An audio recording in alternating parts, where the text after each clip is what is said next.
Hello and welcome back to Spill the Stardust, where we uncover the truth behind the glam. आज हम बात करने वाले हैं बिग बॉस 19 की सबसे कंट्रोवर्शियल कंटेस्टेंट तानिया मित्तल के बारे में। जब तानिया ने घर में एंट्री ली थी, तभी से वो अपने स्टेटमेंट्स और अपने एटीट्यूड की वजह से स्पॉटलाइट में आई। एंट्री के वक्त ही तानिया ने एक लाइन बोली जो तुरंत वायरल हो गई। मुझे तानिया मत बुलाओ, मुझे मैम या बॉस कहकर बुलाओ, रिस्पेक्ट डिमांड करनी पड़ती है। ये एक सिंपल इंट्रोडक्शन नहीं था, बल्कि एक बोल्ड स्टेटमेंट था जिससे घर के कंटेस्टेंट्स भी हैरान हो गए थे। एक कंटेस्टेंट ने उससे घर के बारे में पूछा, तानिया आपका घर कैसा है? तो तानिया ने जवाब दिया, मेरा घर इट्स वेरी ब्यूटीफुल। मतलब स्वर्ग होता है ना, अगर धरती पे होता तो ऐसा ही देखता, सपनों जैसा है। तुझे 5 स्टार या 7 स्टार होटल सस्ते लगेंगे उसके आगे। पूरा एक फ्लोर है मेरे कपड़ों के लिए, 2500 स्क्वायर फीट है मेरे कपड़े। हर फ्लोर पे 5 नौकर रहते हैं और मेरे पास 7 ड्राइवर्स हैं। मेरे घर के सामने बिग बॉस का घर तो बिल्कुल छोटा है, पर जो घर की फोटोज हैं वो बिल्कुल भी ऐसे नहीं लगते। ये लाइन सुन के सब थोड़ा ऑकवर्ड फील करने लगे, क्योंकि इतना बड़ा कंपैरिजन किसी ने सोचा भी नहीं था। तानिया यही नहीं रुकी, उसने अपने घर की लग्जरी डिटेल में बताना शुरू किया।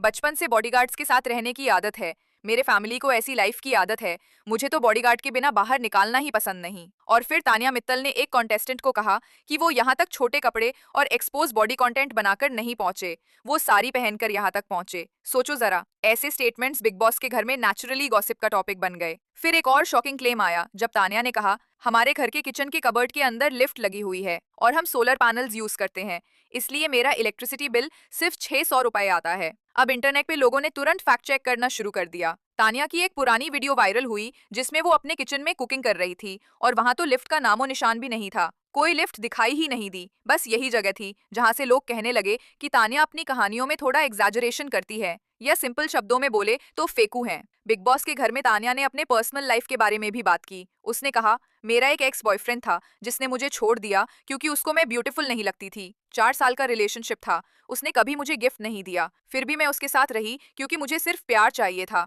मैं मटीरियलिस्टिक लड़की नहीं हूँ। लेकिन बाद में तानिया के एक्स बॉयफ्रेंड के खुद के कमेंट्स बाहर आए जिसमें उसने क्लियर बोला, तानिया झूठी है, ऐसा कुछ नहीं था। ये कॉन्ट्रडिक्शन और ज्यादा हाईलाइट हो गया जब तानिया एक पॉडकास्ट में बोली कि वो स्पिरिचुअल है, मंदिर जाती है, संस्कारी है, लेकिन एक्स बॉयफ्रेंड का कहना था कि तानिया सिर्फ कंटेंट के लिए मंदिर जाती है, रियल लाइफ में उनका स्पिरिचुअलिटी से कोई लेना देना नहीं है। तानिया के बॉयफ्रेंड की बात को डायरेक्ट सच मान लेना भी गलत होगा। जब तानिया बिग बॉस के घर से बाहर आएगी तब उसकी रिप्लाई सुनकर ही पता चलेगा, क्योंकि अब वो इतने बड़े शो में है तो एक्स बॉयफ्रेंड भी लाइमलाइट में आने के लिए बोल सकता है। तानिया के बिजनेस को लेकर भी काफी कंट्रोवर्सी हुई। उन्होंने अपनी वीडियोस में डिजाइनर साड़ीज दिखाई, लेकिन जब लोगों ने ऑर्डर किया तो उन्हें चीप क्वालिटी की साड़ीज मिली जो बिल्कुल वीडियो जैसी नहीं थी, सिर्फ कलर सेम था। और जब कस्टमर्स ने रिटर्न करने की रिक्वेस्ट भेजी तो उनको कोई रिस्पॉन्स ही नहीं मिला। इंटरनेट पर लोग कहने लगे कि ये एक फ्रॉड है, इनोसेंट पब्लिक के साथ स्कैम है। बिग बॉस के घर के अंदर तानिया का एक और वायरल मोमेंट आया जब किचन में कोरिएंडर का स्टेम यानी धनिया का स्टेम उन्होंने डस्टबिन में फेंक दिया और फिर बोली,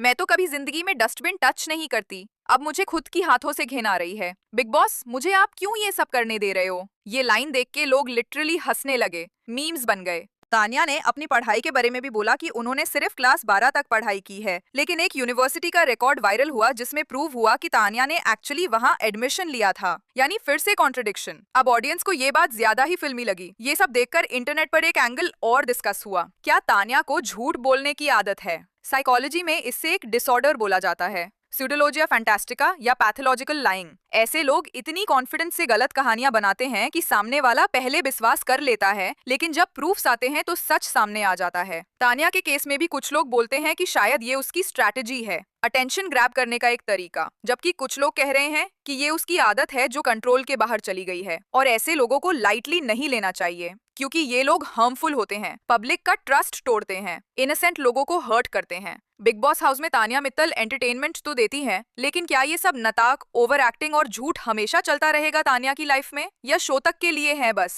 अब सवाल ये है, स्मार्ट स्ट्रैटेजिस्ट है जो ड्रामा क्रिएट करके ऑडियंस को अट्रैक्ट कर रही है, या पैथोलॉजिकल लायर है जो रियलिटी और इमेजिनेशन के बीच की लाइन क्रॉस कर देती है? आपको क्या लगता है, तानिया आपकी फेवरेट है या फिर आप भी उन्हें एक नंबर फेंकू समझते हो? कमेंट्स में जरूर बताएं।